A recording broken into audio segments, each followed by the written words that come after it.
Sudarlun, tim Kejaksaan Negeri Banda Aceh kembali menangkap 2 koruptor setelah buron selama 6 tahun.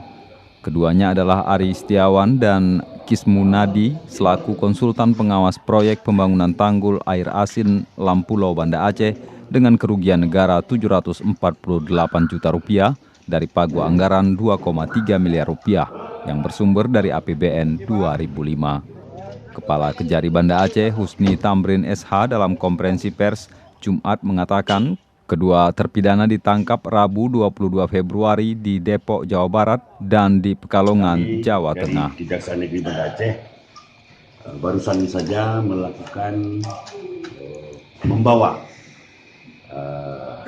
buronan kami yang terakhir ini ada 2 orang, yaitu bernama Munadi.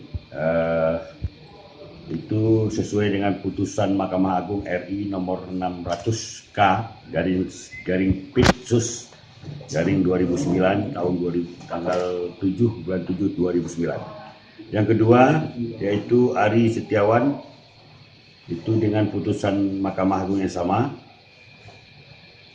Putusan Mahkamah Agung ini dipidana 4 tahun ya? 4 tahun.